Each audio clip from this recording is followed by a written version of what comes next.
ایک حدیث آپ کو سناتا ہوں اور آپ دیکھ لینا کہ وہ ہمارے اندر پایا جاتا ہے کہ نہیں پایا جاتا۔ آپ صلی اللہ علیہ وسلم نے ارشاد فرمایا مہاجرین صحابہ سے، فرمایا کہ 5 چیزیں ایسی ہیں کہ ان سے اپنے آپ کو بچاؤ، اور میں بھی اللہ کی پناہ مانگتا ہوں کہ اللہ تمہیں ان چیزوں سے بچائے کہیں تم ان میں مبتلا نہ ہو جاؤ۔ پھر آپ نے ارشاد فرمایا لم تظہر الفاحشۃ فی قوم قط، کہ جب کسی قوم کے اندر بے حیائی عام ہوتی ہے، ناچ اور گانے اور عورتوں کے کپڑے، برہنہ عورتیں، جب یہ عام ہو جاتا ہے تو پھر کیا ہوتا ہے؟ فرمایا کہ الا فشا فیہم الطاعون، اللہ ان میں وبائی امراض پیدا کر دیتے ہیں، اور ایسی دردیں اور تکلیفیں ان لوگوں میں اتر آتی ہیں جو کبھی انہوں نے ان کا نام بھی نہیں سنا ہوگا۔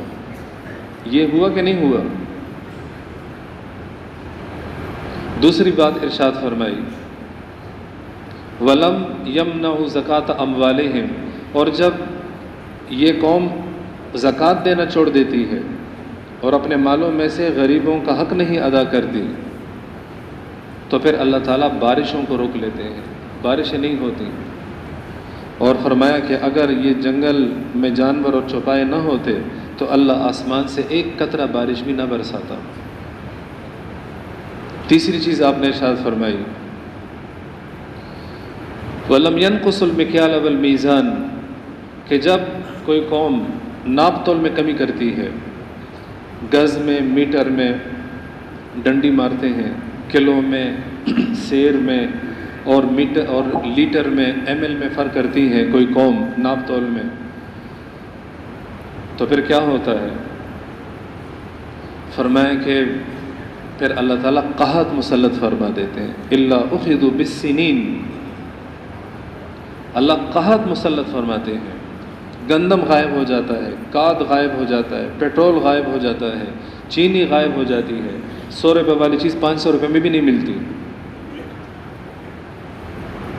وشدت المعونہ، اور دوسری چیز چیزوں کے ریٹ بڑھ جاتے ہیں، جب کوئی ناپ تول میں کمی کرتے ہیں اللہ چیزوں کو اتنا مہنگا کر دیتے ہیں کہ انسانوں کی پہنچ سے دور ہو جاتی ہیں۔ غریب آدمی علاج نہیں کرا سکتا، اچھے کپڑے نہیں پہن سکتا، اچھے اسکول میں تعلیم نہیں دے سکتا۔ وجور السلطان علیہم، اور تیسری چیز اللہ ان کے اوپر ایسے حکمران مسلط کرتے جو ان پہ ظلم کرتے ہیں۔ یہ بھی ہو رہا ہے کہ نہیں ہو رہا؟ چوتھی چیز ارشاد فرمائی وَلَمْ يَنْقُضُوا عَهْدَ اللَّهِ وَعَهْدَ رَسُولِهِ إِلَّا سَلَّطَ اللَّهُ عَلَيْهِمْ عَدُوًّا مِّنْ غَيْرِهِمْ، اور جب اللہ کے ساتھ کیا ہوا وعدہ توڑ دیں گے، اللہ کے رسول کے ساتھ کیا ہوا وعدہ توڑ دیں گے تو اللہ تعالیٰ ان پہ غیروں کو مسلط کر دے گا۔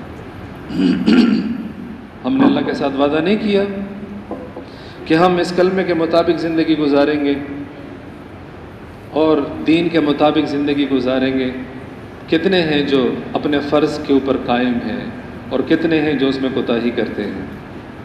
جب ایسا ہوگا تو اللہ تعالیٰ کی طرف سے ایسے لوگ مسلط ہوں گے جو ہم سے ہمارے مال چھین لیں گے، اور وہ ہم میں سے نہیں ہوں گے، وہ غیروں میں سے ہوں گے۔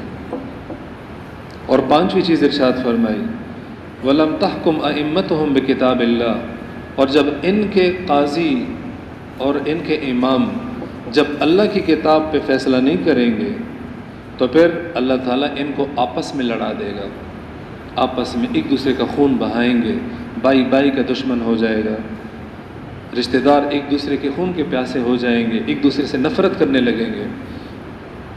پانچوں حدیثوں کا ان پانچوں باتوں کا خلاصہ کیا ہوا؟ سادے الفاظ میں کہ جب ہم دین سے دور ہو جائیں گے تو زندگی مشکل ہو جائے گی۔ اور یہ پانچوں باتیں اور کئی ایسی باتیں جو آپ صلی اللہ علیہ وسلم نے ارشاد فرمائی اس وقت ہمارے معاشرے میں جو نہیں ہے، تو میرے عزیز اور دوستو، اگر اسی حال میں موت آ گئی تو دنیا بھی برباد، آخرت بھی برباد۔ اور اسی تبلیغ کی یہ ذمہ داری کے ساتھ اور اسی ترتیب کے ساتھ اگر ایک ایک بندے کے پاس جا کے سمجھانا شروع کر دیں، دعوت کسے کہتے ہیں، تبلیغ کسے کہتے ہیں؟ ایک ایک بندے کو بٹھا کے سمجھانا۔